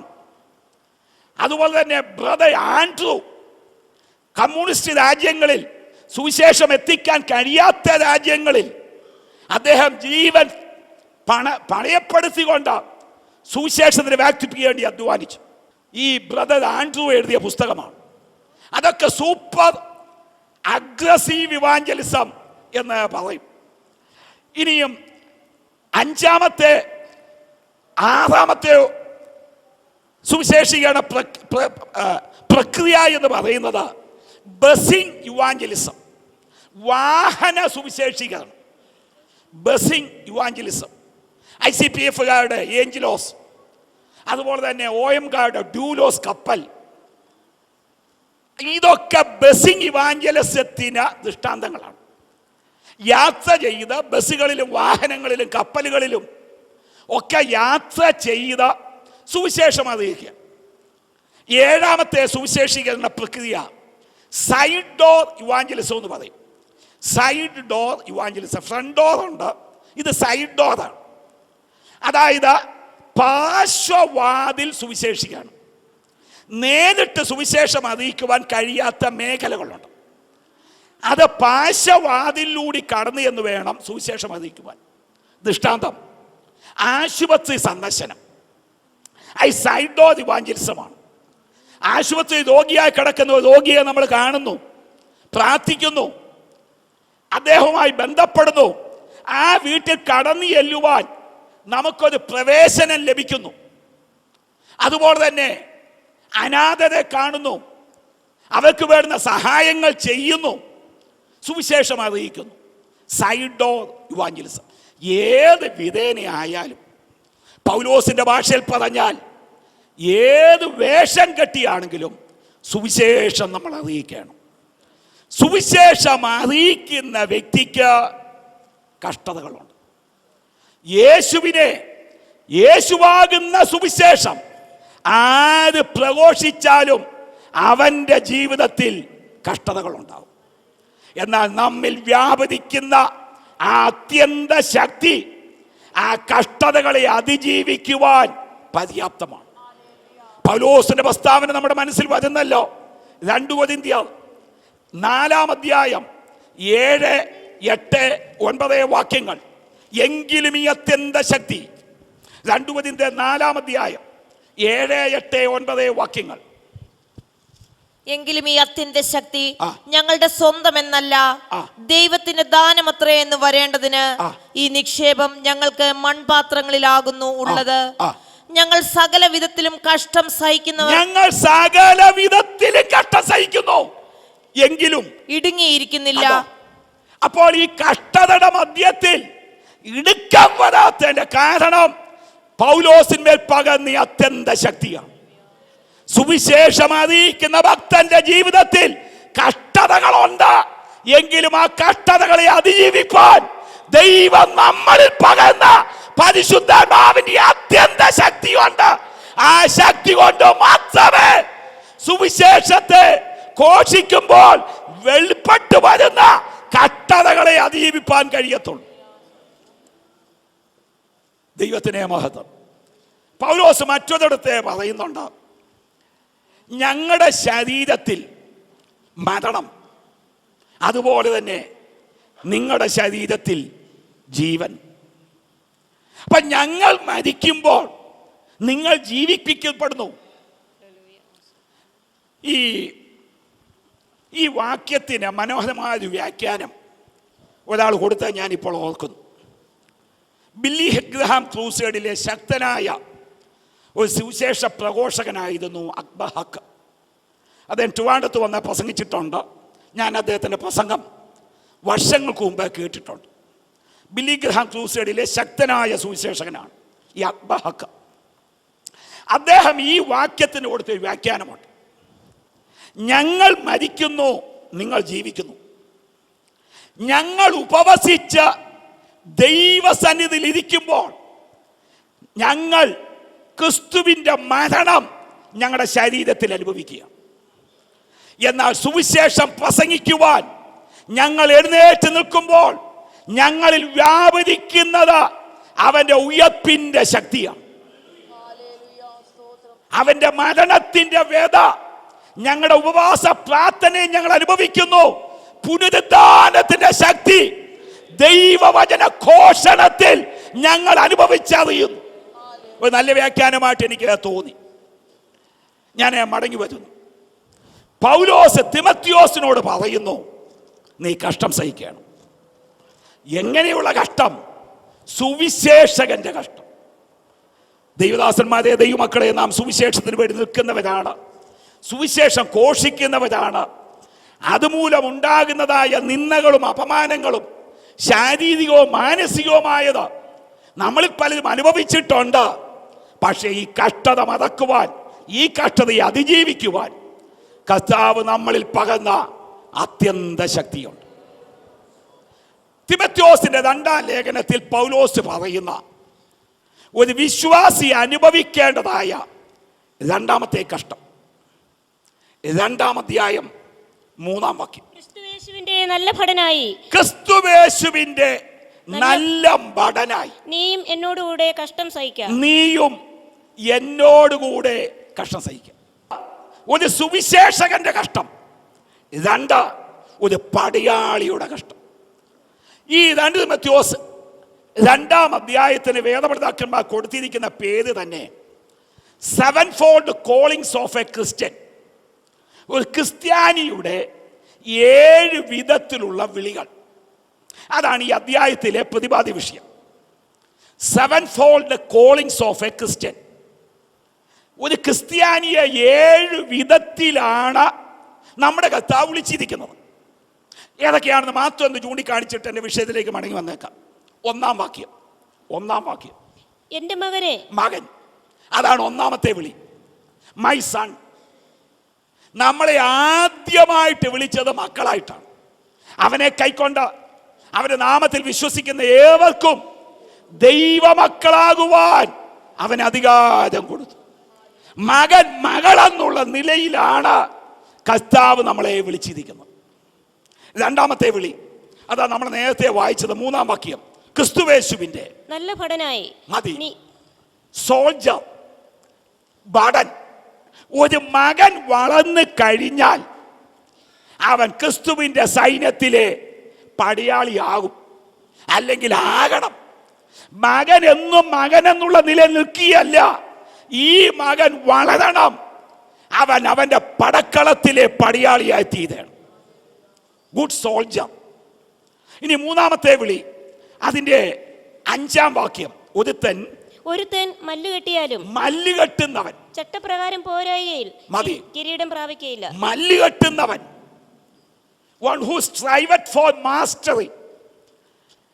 മല്ലുകെട്ടുക, അത് ഗോദായിൽ ഇറങ്ങി ഒറ്റയ്ക്ക് ഗുസ്തി പിടിക്കുന്നതിനുള്ള ബന്ധത്തിൽ അത് പറഞ്ഞിരിക്കുന്നു.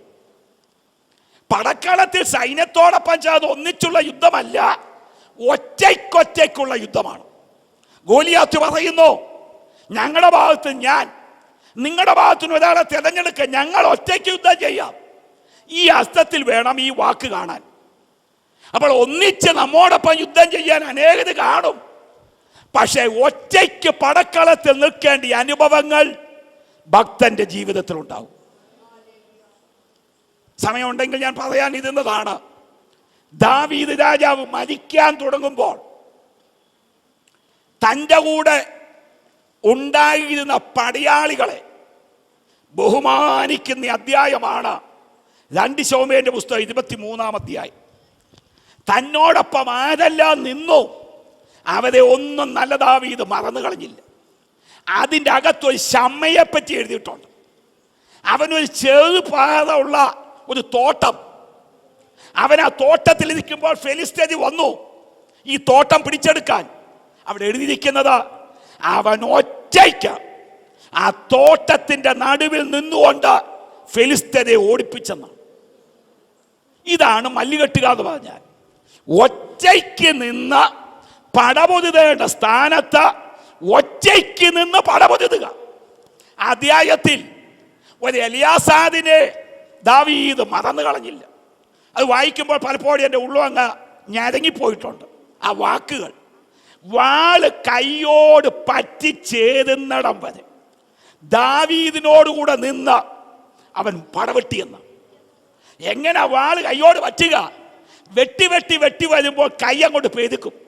ഇപ്പോൾ 1 മണിക്കൂർ ഈ നിലയിൽ എൻ്റെ കൈ പിടിച്ചാൽ പ്രായത്തിന് കൂടുതലായിരിക്കും എൻ്റെ കൈ പെരുക്കും. പിന്നെ കൈ തണ്ട ഇപ്പം തന്നെ നിവർക്കാൻ വയ്യാതായി. ഇതാ നമ്മുടെ അവസ്ഥ. ഈ പടക്കളത്തിൽ നിന്ന് ഒറ്റയ്ക്ക് വാളെടുത്ത് വെട്ടി ഈ കയ്യ ആ വാളിൽ നിന്ന് എടുക്കാൻ ഒക്കാതെ വണ്ണം മരവിച്ചു പോയെന്ന്.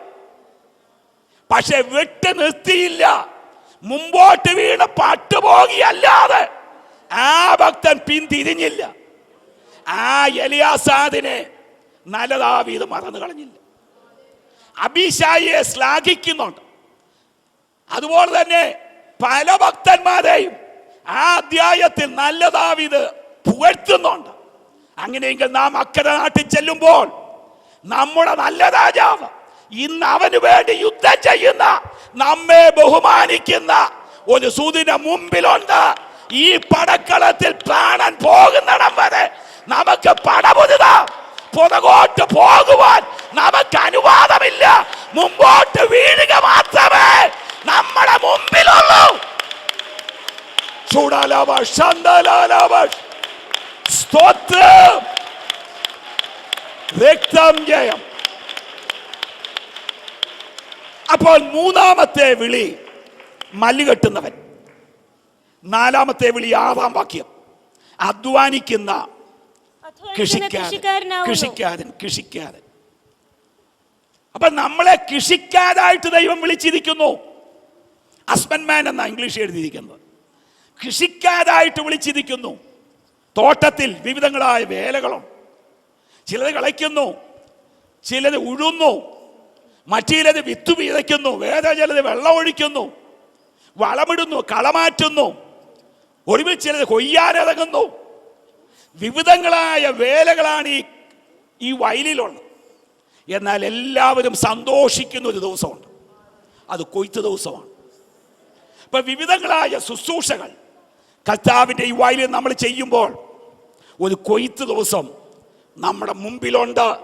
ഇന്ന് നാം ചെയ്യുന്ന വേലയ്ക്ക് അന്ന് അവൻ്റെ കയ്യിൽ നിന്ന് പ്രതിഫലം ലഭിക്കും.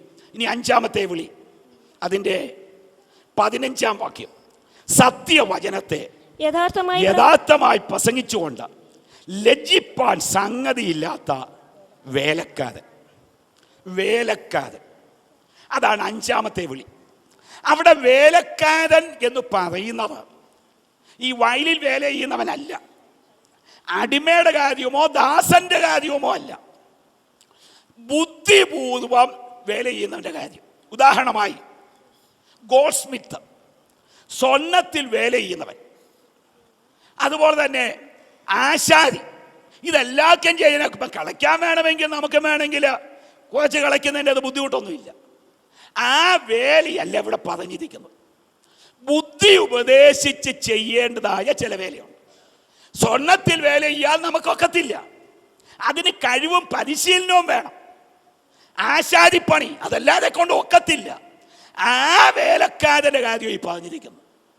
സമാഗമന കൂടാരം പണിയുവാൻ ദൈവജ്ഞാനാത്മാവിനാ നിറച്ച ചിലരെ ദൈവം മാറ്റി നിർത്തിയിട്ടുണ്ടാകും.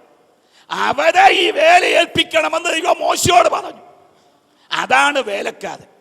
സത്യവചനത്തെ യഥാർത്ഥമായി പ്രസംഗിച്ചുകൊണ്ട് ലജ്ജിപ്പാൻ സംഗതിയില്ലാത്ത വേലക്കാരൻ. 6ാമത്തെ വിളി 21ാം വാക്യത്തിന്റെ ഒടുവിലുണ്ട് മാനപാത്രം. മാനപാത്രം, ഗുഡ് വെസൽ. ഒരു വീട്ടിൽ പല വിധത്തിലുള്ള പാത്രങ്ങളുണ്ട്. ചിലത് ഹീനകാര്യത്തിന്, ചിലത് നല്ല കാര്യത്തിന്. കർത്താവ് നമ്മളെ വിളിച്ചത് മാനപാത്രങ്ങളായിട്ടാണ്. 7ാമത്തെ ഒടുവിലത്തെയും വിളി അതിൻ്റെ 24ാം വാക്യത്തിലുണ്ട് കർത്താവിൻ്റെ ദാസൻ. കർത്താവിൻ്റെ ദാസൻ. ആ ദാസൻ എന്ന് പറയുന്നത് അടിമയോടുള്ള ബന്ധത്തിലാണ് ആ പദം കിടക്കുന്നത്. മകനിൽ വിളി തുടങ്ങി, ദാസനിൽ വിളി അവസാനിച്ചു. ദാസൻ അവൻ്റേതായിട്ടൊന്നുമില്ല. യജമാനൻ ഒരു വേല ചെയ്യാൻ പറയുന്നു, വേല ചെയ്യുന്നു. എന്നിട്ട് കയ്യും കഴുകി ഭക്ഷണത്തിനിരിക്കാനല്ല യജമാനൻ പറയുന്നത്. ഈ ദാസൻ പറയണം, ഞാൻ അപ്രയോജന ദാസൻ, ചെയ്യേണ്ടത് ചെയ്തിട്ടുള്ളൂ. ഈ ദാസ്യ മനോഭാവത്തിൽ എത്തുന്നതാണ് ഈ വിളിയുടെ ഔന്നത്യം എന്ന് പറയുന്നത്. അപ്പോൾ 2ാമത്തെ കഷ്ടത ഒരു പടയാളിയുടെ കഷ്ടതയാണ്. ഈ പടയാളി സാധാരണ മനുഷ്യർ അനുഭവിക്കുന്ന സ്വാതന്ത്ര്യം ഒരു പടയാളിക്കില്ല. സുഖ സൗകര്യങ്ങൾ ഒരു പടയാളിക്ക് നിഷിദ്ധമാണ്. അവൻ വനത്തിലോ മഞ്ഞുമലയിലോ ഒക്കെയാണ് ശത്രുവിനെതിരായി യുദ്ധം ചെയ്യുന്നത്. ലോക ഇമ്പങ്ങളിൽ നിന്ന് അവൻ വിട്ടൊഴിഞ്ഞ പ്രതികൂല കാലാവസ്ഥകളിൽ യുദ്ധം ചെയ്യുന്നവനാണ് ഒരു പടയാളി. ശത്രുവിൻ്റെ ആക്രമണം രാജ്യത്തോടാണെങ്കിലും മുറിവേൽക്കുന്നത് പടയാളിയാണ്. ഈ കാര്യം നമ്മൾ ഒരിക്കലും വിസ്മരിക്കരുത്. ശത്രുവിൻ്റെ ആക്രമണം, പിശാചിന്റെ ആക്രമണം സ്വർഗരാജ്യത്തിനെതിരാണെങ്കിലും മുറിവേൽക്കുന്നത് ഈ പടക്കളത്തിൽ നിൽക്കുന്ന ഞാനും നിങ്ങളുമാണ്. അപ്പോൾ ഇത് പടയാളിക്കുണ്ടാകുന്ന കഷ്ടതകളുണ്ട്. ഈ പിശാചിന്റെ സൈന്യത്തോടുള്ള ആത്മീയ യുദ്ധത്തിലാണ് ഇന്ന് നമ്മൾ ഓരോരുത്തരുമായിരിക്കുന്നത്. ഇവിടെ എന്ത് ചെയ്യണം? എഫേസ്യ ലേഖനം 6-ാം അധ്യായത്തിൽ നമുക്കറിയാം, നമുക്ക് പോരാട്ടമുള്ള ജഡരക്തങ്ങളോടൊന്നുമല്ല, വാഴ്ചകളോട്, അധികാരങ്ങളോട്, സ്വലോകങ്ങളുടെ ദുഷ്ടാത്മ സേനയോടൊക്കെയാണ് നമ്മുടെ യുദ്ധം. അവിടെ ഒരു പടയാളി ചെയ്യേണ്ട 3 കാര്യങ്ങളുണ്ട്. 6-ാം അധ്യായം 11-ാം വാക്യത്തിൽ പിശാചിന്റെ തന്ത്രങ്ങളോട് എതിർത്ത് നിൽക്കണം. ഒന്ന് എതിർത്ത് നിൽക്കണം. 2 13-ാം വാക്യം ഉറച്ചു നിൽക്കണം. അതുകൊണ്ട് നിങ്ങൾ ദുർദിവസത്തിൽ എതിർപ്പാനും സകലവും സമാപിച്ചിട്ട് ഉറച്ചു നിൽക്കണം. 3 16-ാം വാക്യം എടുത്തും കൊണ്ട് നിൽക്കണം. 16-ാം വാക്യം എല്ലാറ്റിനുമേതെ ദുഷ്ടന്റെ തീയമ്പുകളെയൊക്കെയും കെടുക്കുവാൻ തക്കതായ വിശ്വാസം എന്ന പരിചയം എടുത്തുകൊണ്ട് നിൽക്കണം. എതിർത്ത് നിൽക്കണം, ഉറച്ചു നിൽക്കണം, എതിർത്തുകൊണ്ട് നിൽക്കണം. അപ്പോൾ പിശാചിനോട് എതിർത്ത് നിൽക്കണം, അവന്റെ മുമ്പിൽ ഉറച്ചു നിൽക്കണം. ഒരു കാട്ടും നിങ്ങളും ചില മാസികളിൽ കണ്ടാണ്, ഞാൻ കണ്ടു. ഒരു മാസ്റ്റർ ഒരു ഭൂതത്തെ ഇറക്കാൻ ഇരിക്കുക. വിട്ടുവോ? അപ്പോൾ ഭൂതം പറഞ്ഞു ഞാൻ പോകുന്നില്ല. പിന്നെ പാസ്റ്റർ ചോദിച്ചു വിട്ടുവോ? ഞാൻ പോകുന്നില്ല. മൂന്നാമത് ചോദിച്ചു വിട്ടുവോ? ഞാൻ പോകുന്നില്ല. എന്നാൽ നീ പോകുന്നില്ലേ ഞാൻ പോവുക എന്ന് പറഞ്ഞ പാസ്റ്റർ പോയി. നീ പോകുന്നില്ലേ ഞാനങ്ങ് പോവുക. പിശാചിനോട് എതിർത്ത് നിൽക്കണം, ഉറച്ചു നിൽക്കണം, എടുത്തും കൊണ്ട് നിൽക്കണം. ഈ തിമോഥെയോസ് ലേഖനത്തിൽ പൗലോസ് പറയുന്നുണ്ട്, പടജയിച്ചവനെ പ്രസാദിപ്പിക്കേണ്ടതിന് യാതൊരു പടയാളിയും ജീവനകാര്യങ്ങളിൽ ഏർപ്പെടുന്നില്ല. ത്യാഗം സഹിച്ച് നാം ഈ പടക്കുളത്തിൽ നിൽക്കുകയാണ്. ഞാൻ വാക്കുകളെ അവസാനിപ്പിക്കാൻ പോവുകയാണ്. 900 ഇരുമ്പ് രഥങ്ങളുള്ള സീസത ഇസ്രായേൽ മക്കൾക്കെതിരായിട്ട് യുദ്ധത്തിന് വന്നു. ആ യുദ്ധത്തിൽ സീസത തോറ്റു. അവൻ തോറ്റോടുമ്പോൾ യായേലിന്റെ കൂടാതെ ചെന്ന് ഒളിച്ചു കിടന്നു. കിടക്കുന്നതിൻ്റെ ഇടയിൽ അവൻ തലപൊക്കി. കുടിപ്പാൻ വെള്ളം വേണം. വിവേകമതിയായി അവ താഴെ കടന്ന ഒരു കുറ്റി അങ്ങ് എടുത്തു എന്നൊരു ധ്വനിയാണ് മലയാളത്തിൽ. പക്ഷെ അങ്ങനല്ല. ഡേക്സ് ബൈബിളിൽ ആ ഭാഗം എഴുതിയെടുത്ത ഒരു മാർജിൻ നോട്ടും കൂടെ കൊടുത്തിട്ടുണ്ട്. അവരുടെ കൂടാരത്തിൻ്റെ കാതുകൾ കെട്ടിയിരിക്കുന്ന കുറ്റികളിൽ ഒന്ന് ഇളക്കിയെടുത്തെന്നാണ് ഡേക്സ് തെളിയിച്ചേക്കുന്നത്. കൂടാരത്തിൻ്റെ കാതുകൾ കുറ്റികൾ കെട്ടിയാണ് കൂടാരം ചമച്ചേക്കുന്നത്. ടെന്റ് നമ്മുടെ മനസ്സിൽ കൊണ്ടുവന്നാൽ മതി. ഈ കൂടാരത്തിൻ്റെ കുറ്റി ഇളകിയാൽ കൂടാരം ചായും. ഇതാ സംഭവിക്കുന്നത്. പക്ഷേ ഇവർ കുറ്റിയിൽ നിന്ന് കൈവിട്ടില്ല.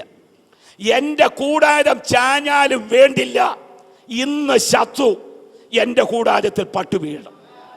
അവർ കൂടാരത്തിൻ്റെ കുറ്റി ഇളക്കി കയ്യിലെടുത്തപ്പോഴത്തേക്കും കൂടാരം ചാഞ്ഞു കഴിഞ്ഞു.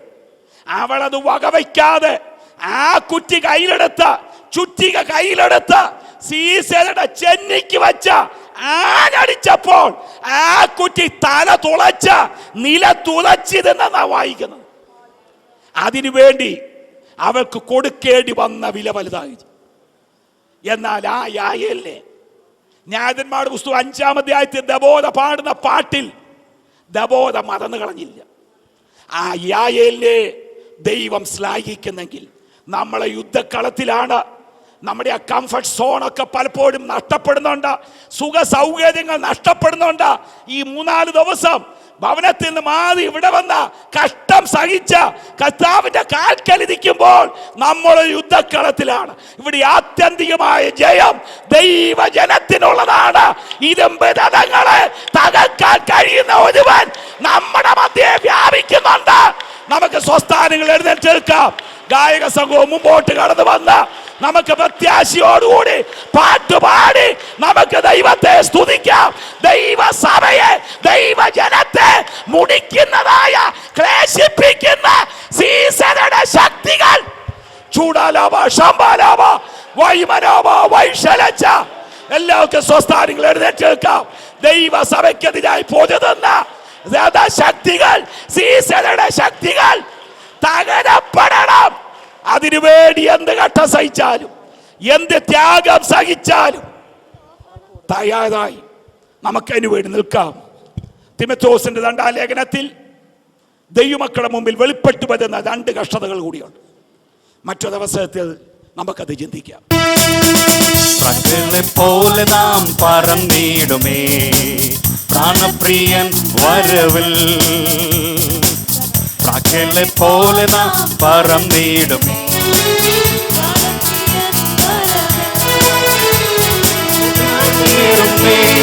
മുഖം കാണുവാൻ പ്രത്യാശയേറുന്നേ മുഖം കാണുവാൻ പ്രാണപ്രിയൻ വരവിൽ. പ്രാണപ്രിയൻ വരവിൽ പോലെ നാം പറന്നിടുമേ പ്രാണപ്രിയൻ വരവിൽ. പോലെ നാം പറന്നിടുമേ പ്രാണപ്രിയൻ വരവിൽ. കഷ്ടങ്ങളെല്ലാം തീർന്നിടുമേ കാന്തനാമേച്ചു വരുമ്പോ. കഷ്ടങ്ങളെല്ലാം തീർന്നിടുമേ കാന്തനാമേച്ചു വരുമ്പോ. കാത്തിരുന്നീതാ ആത്മബലം ധരിക്കാം. കാത്തിരുന്നീതാ ആത്മബലം ധരിക്കാം. കാലങ്ങളേറെയില്ല, കാലങ്ങളേറെയില്ല. പോലെ നാം പറന്നിടുമേ പ്രാണപ്രിയൻ വരവിൽ. പോലെ നാം പറന്നിടുമേ പ്രാണപ്രിയൻ വരവിൽ. യുദ്ധങ്ങൾ ക്ഷാമങ്ങൾ നേരിടുമ്പോ ഭാരങ്ങളേറെ. ഓ യുദ്ധങ്ങൾ ക്ഷാമങ്ങൾ നേരിടുമ്പോ ഭാരപ്പെടേണ്ടതുണ്ടോ. കാഹളം ധ്വനിക്കും വാനിൽ മണവാളൻ വന്നിടും, കാഹളം ധ്വനിക്കും വാനിൽ മണവാളൻ വന്നിടും. വിശുദ്ധിയോടൊരു നീ നിൽക്കാം, വിശുദ്ധിയോടൊരു നീ നിൽക്കാം. സകലൻ പോലെ നാം പറന്നിടുമേ പ്രാണപ്രിയൻ വരവിൽ. സകലൻ പോലെ നാം Hallelujah. Praise the Lord. ഈ ലോക ക്ലേശങ്ങളേറിടുമ്പോൾ സാരമില്ലെന്ന് നീടുക. ഈ ലോക ക്ലേശങ്ങളേറിടുമ്പോൾ സാരമില്ലെന്ന് നീടുക. നിത്യ സന്തോഷം എത്രയോ ശ്രേഷ്ഠം. ഓ നിത്യ സന്തോഷം എത്രയോ ശ്രേഷ്ഠം. സത്യമായി അങ്ങ് വാഴും, സത്യമായി അങ്ങ് വാഴും. സകലൻ പോലെ നാം പറന്നിടുമേ പ്രാണപ്രിയൻ വരവിൽ. സകലൻ പോലെ നാം പറന്നിടുമേ. Hallelujah. Praise the Lord. Yahweh. സകലൻ പോലെ നാം പറന്നിടുമേ പ്രാണപ്രിയൻ വരവിൽ. സകലൻ പോലെ നാം പറന്നിടുമേ പ്രാണപ്രിയൻ വരവിൽ. കഷ്ടങ്ങളെല്ലാം തീർന്നിടുമേ കാന്തനാം യേശു വരുമ്പോ. കഷ്ടങ്ങളെല്ലാം തീർന്നിടുമേ Hallelujah. കാന്തനാം യേശു വരുമ്പോ. കാത്തിരുന്നിടാം ആത്മബലം ധരിക്കാം, കാത്തിരുന്നിടാം ആത്മബലം ധരിക്കാം.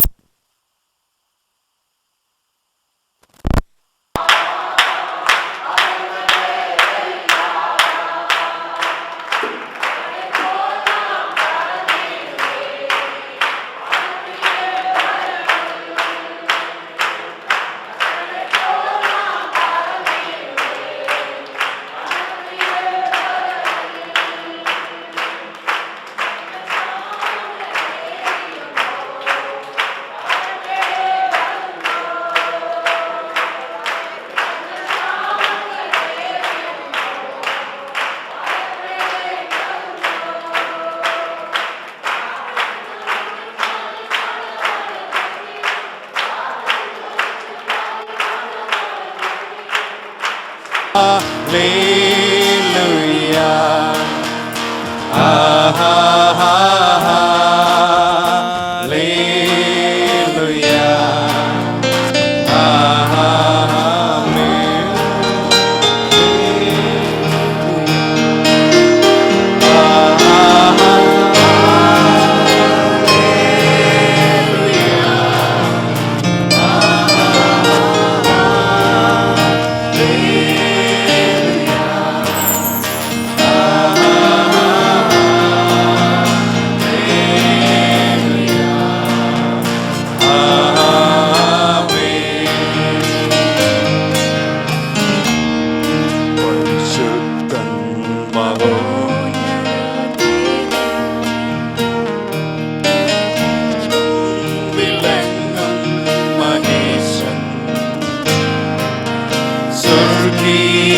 സൈന്യങ്ങൾ വാഴ്ത്തി സ്തുതിക്കും സ്വർലോകനാഥന മിശിഹ. Hallelujah, hallelujah, hallelujah.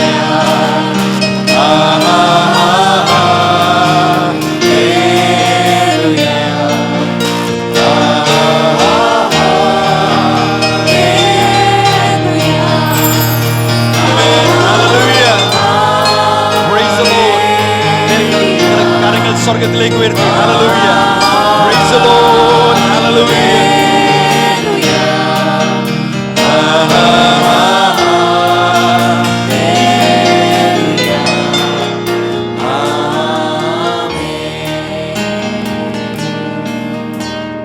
Hallelujah. Praise the Lord. Hallelujah. Hallelujah.